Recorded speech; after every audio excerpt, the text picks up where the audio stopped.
15 years ago, the iPhone 4 would be released to the market in June of 2010. I have one here. Let's talk about the iPhone 4. I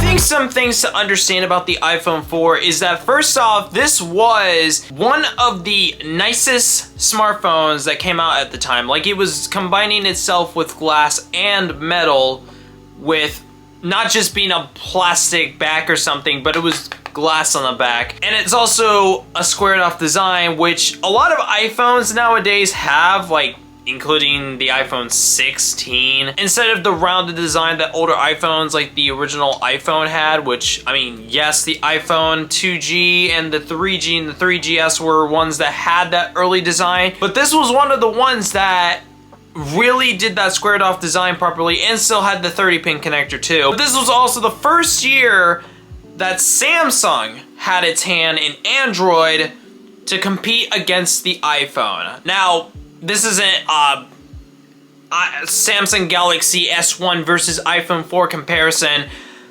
but more or less just on the iPhone side of how this thing was revolutionary. Again, squared off design. It had these antenna bands which actually felt really nice, but also a 720p camera, the first one with the front-facing camera on it, which obviously meant that you could take front-facing camera photos if you really wanted to. I mean, obviously, if you really wanted to. A really nice design against the iPhone 3GS that came out the year before. It was really a nice change when it came down to the iPhone. I mean, it was like really nice. I mean, nice, but I mean, it also had the A4 chip in it, which was like, which had come out on the iPad a couple months prior. And also this had the Retina display, the very first Apple device to have the Retina display, which, I mean, you could barely even see any of the pixels. I don't think you can even see it on this camera. Like, I'm just getting as close to it as I can. And yep, you can barely see pixels. The Retina display was absolutely shocking because it was like the best display for a smartphone. I mean, the iPad didn't have the Retina display, which came out a couple months prior, and this did. And it was really nice, but it didn't come without its total disadvantages either. I mean, the big one that came up before even the iPhone launch was its leak after some Apple employee left the iPhone 4 prototype at a bar. A journalist had found that iPhone 4 at that bar and had posted it online and even sold it for $5,000. That was basically just the stripped down version without all of it. And it was the biggest Apple leak of all time. This meant that the iPhone 4 was on full display for people to see even before it even came out. Like, it had its new design and everything, and it was leaked. And that wasn't the only thing. At the launch of the iPhone 4, the iPhone 4 had antenna problems, aka Antennagate, which meant if you held your phone a certain way, which most people did, you would lose your bars. Either if it's AT&T or T-Mobile, whatever service or carrier it was, you lost bars. And that was not a good thing, especially for the fact that it was at an Apple demo. All right. We're going to switch over to some backups here. I have a feeling we might have the same problem.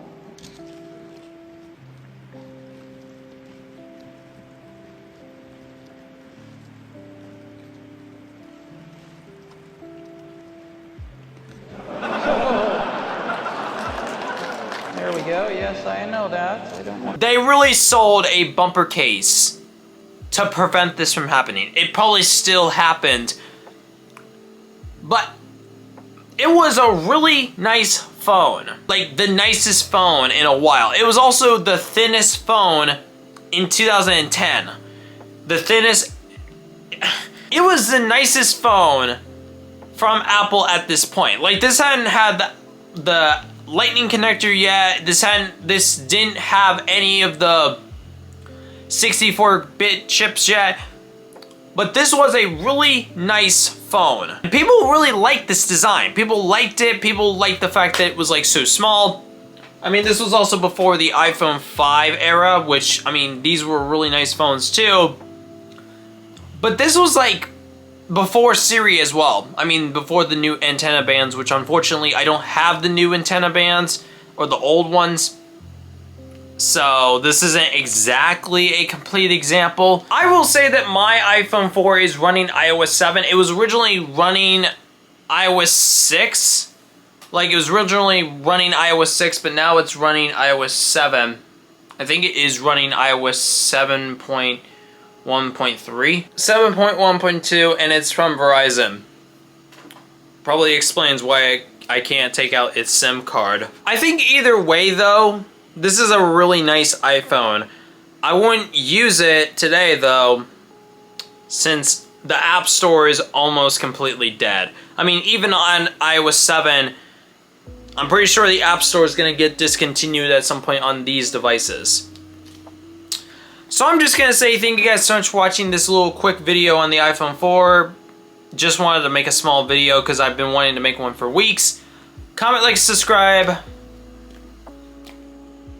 I'll see you guys later when I talk about MacBooks.